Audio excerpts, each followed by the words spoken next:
Is Mark J. Hoffman Jr. with UCARE. How you guys doing? So check this out. Today, actually yesterday, my apologies, was my 6-month anniversary for my clean and sober day. Feel really great. Actually, I have 6 months under my belt. Feels pretty great, especially being out here in the trenches, and pretty much being a fellow addict that is stuck literally in a dispensary and liquor store at the same time in this kind of environment, as well as having to deal with the harshness of the fact that I don't have a place to live. So it's been a really big struggle for me in order to do this, but I'm still holding strong and continuing on. Um, but I just thought I'd give you a couple of things that I've been doing today, because it's just for today, right? Um, so today I went to an AA meeting and got my chip, if I can find the dang thing. I'll search while I'm talking. Went to the first AA meeting in a long time, but it was to celebrate my birthday. Here shortly, actually at 10 p.m. tonight, I'll be going to my NA meeting to celebrate my sobriety. I got my blue chip somewhere around here. I have my 90-day tag for NA, but I'm tonight going to get my 6-month tag. It's going to be pretty cool. It's ironic that the chip, if I can find the dang thing, is blue, which is one of my favorite colors, and especially because it's calming on the eyes when it's baby blue, which is my color, my favorite color. And baby blue represents me because I like to be calm and collected as much as possible. But I know that I can go dark blue at times and be like one heck of a storm, But most times I'm calm and collected. But bus pass, went into Impact Northwest, had my second time there, actually third overall. But it was just to get my bus pass, which is cool. It helps me out with an extra bus pass. I also went to DHS, got an extra one. I'm not supposed to say this, but they really don't care because the funding it goes anyways, and so I kept my DHS one, and I always keep that one regardless. But of course, I'm gonna use the other one to my advantage since it's a 6-month program. And thank you, Impact Northwest, for everything that you do, because you do amazing work. You're federally funded, and I know that you guys actually mean something. But also, I got Starbucks job coming up, possibly. I'm here at the Starbucks that I might be working at, which is cool. Been talking a lot with these people here and getting to know them just because I'm constantly here doing this work on the internet and researching a lot of things and doing a lot of video logging. And they see a lot of what I do, and they hear me and talk about it, and they also converse with me. So it's really cool getting to know my possible future colleagues. I also met with my job specialist just yesterday, I believe. Yeah, just yesterday. We'll correct that. Actually, it was Saturday. Met with my job specialist, and she's doing up my resumes, which is really cool. Kind of have a hard time doing resumes, even though they actually can be very simple, but I have a tendency to be highly elaborate on my resumes, where she's just going to keep it highly professional and give me a multitude of resumes, seeing how my job experience is so extensive, as well as my education. I've been getting into it lately with my DHS worker, which she's been a real pain in my butt lately, because she really doesn't care about my daughter as much as she says she does. If she doesn't care about helping me out to get her, because I'm the father, and she needs to help me on getting her back, not sit there and be lazy about it. She was pawning it off on CODA, Gresham, which is my treatment team, pawning off on them as much as she could, for a long period of time, about getting me housing, where she's supposed to give me the resources as well, and if I can't, she's supposed to help me to her fullest in order to reunite us, instead of turning it into a black market situation. But so I've been battling with her on email. We have court on December 9th, which I'm going to tear into her in the courtroom, legally that is, not verbally abusive in any way, because I don't do that. I don't get verbally abusive with her for a reason. You know, unfortunately I lost my temper a little bit, but still was able to regain my ability to talk properly, but yet highly assertive, highly assertive. You know,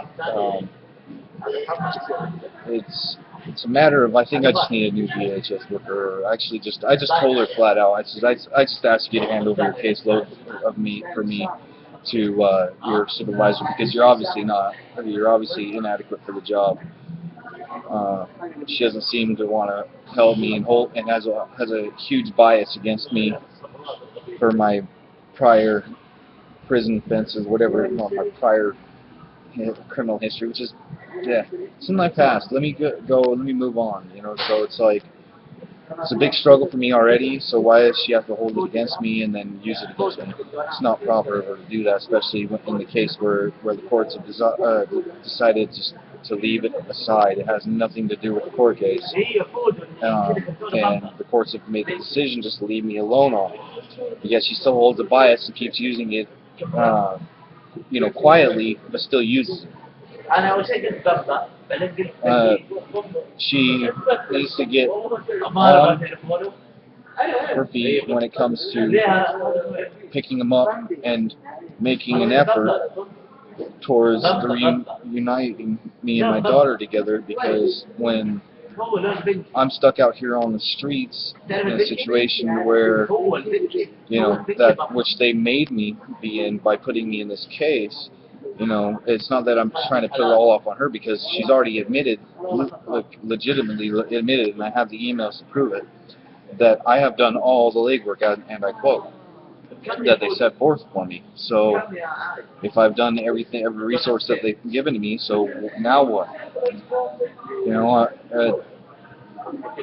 so I'm going to ask the courts, now what? I've done every resource that there is that they can give me, and every single one of them I fall through the cracks. Pretty much the courts are going to have to tell her to do her job, and that's how it's going to look. But I'm going to get off on that subject. I can get into that rant forever. I love my daughter dearly. I fight for her with my life, and I'll do whatever it takes to get her. You know, and so if I could be off the streets right this second, and if I had the opportunity already in place before now, I would be there, and that's a guarantee. And I'm telling you, Amber, I say your first name only, that's what I'd be doing. That felt good to get that off my chest. I needed to. But I'm gonna sit here for a little bit, and I'm gonna. Oh, I guess I got a few more things for you guys before I go. I had an interview with OPDX, and which is cool. They're going to give me some good coverage for UCARE. Actually, let me rephrase that, because it's not just me. UCARE is a multitude of people. You out there, you viewers, are also UCARE. Just because I say me and internalize it myself sometimes, or talk like that as a founder, that's different. I'm the face for it, but that's about it. We are all UCARE. Because if you care, you care. If you don't, you obviously are the ones we're working to help fix the fact that you don't care. They're going to give me some me and you guys, significant coverage on getting the reason why we're out there, and why we're out there beating the streets, trying to get everything handled, and trying to make political movements happen, along with you, and I'll throw that out there too, which is cool. Keep up the great work, guys. You're freaking awesome, because I'm fully representing, guaranteed. We are Legion, and we are peaceful. We are doing what we got to do to make a change within this world. Amen. You know? And a positive change at that. So don't you ever take this movement as a reason to put us in prison, because guess what? We're only doing this because you won't. And we're only doing this because you don't love humanity like we do. Now, on to what else I'm dealing with out here. The cold weather is a bitch.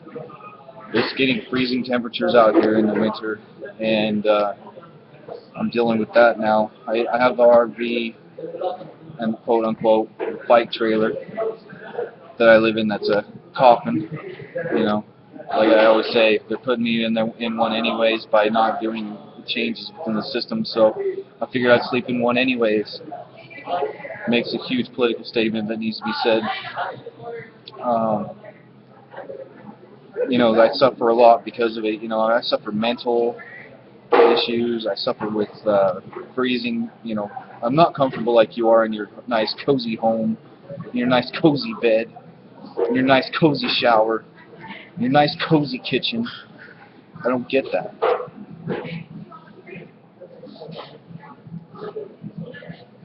When you go to sleep at night, what you think? Wonder what it'd be like to be out there on the sidewalk without any insulation beneath me, without a blanket to cover me, and even if I have a blanket, without a tarp to cover me when it's raining. How about this? Even if I have a tarp when it's freezing rain outside and the ice freezes you dead,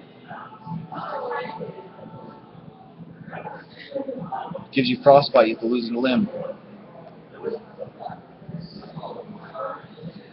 So cold, and just wishing for a warm body to hold next to you.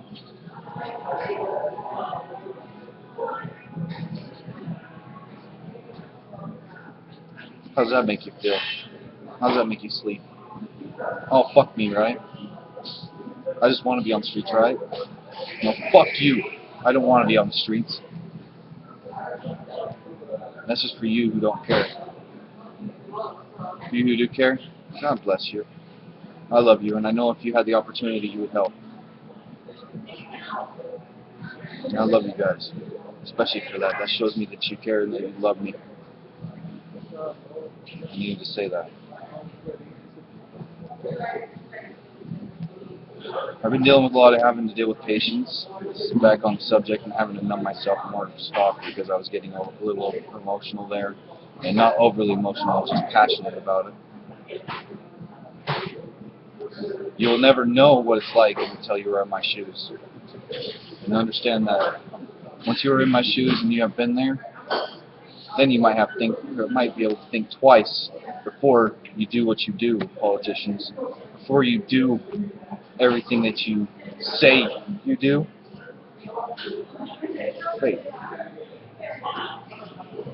Wait, they don't. Oh yeah, that's right. That was a little sarcasm for you if you couldn't tell. They say they help, but they don't. It's called fluff. Fluff sucks. We need to call a state of emergency about homelessness. It's an epidemic. Solve it.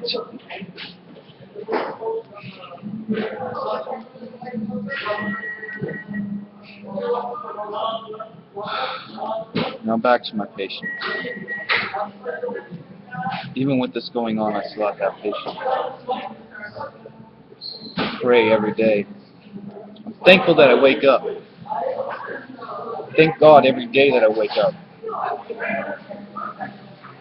If it wasn't for God, I still wouldn't be here today.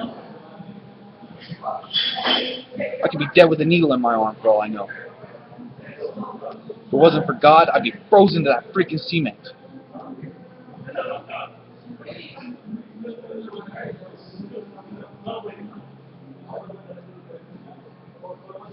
Patience. He's showing me patience. If I don't know what patience is by now, I don't know anything at all.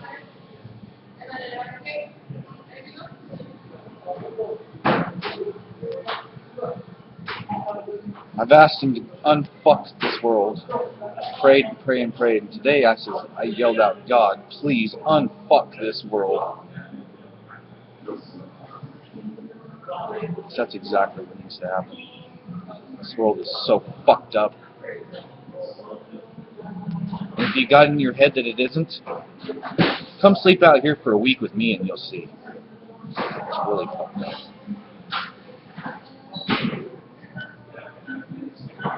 Like I said, if you haven't been in my shoes, you won't really understand.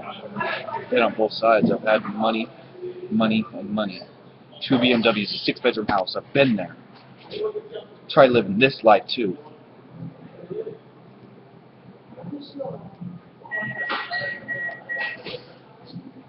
I wasn't going to talk on how badly I hate meth and the devil. So all I'm going to say is, fuck you, devil, and fuck you for meth. Because for that demonic drug, I've had to suffer a lot. If I had the chance, I would rip your throat out so you couldn't talk anymore. So you couldn't do these little whispers in people's ears. Fuck you, Shaitan. Amen.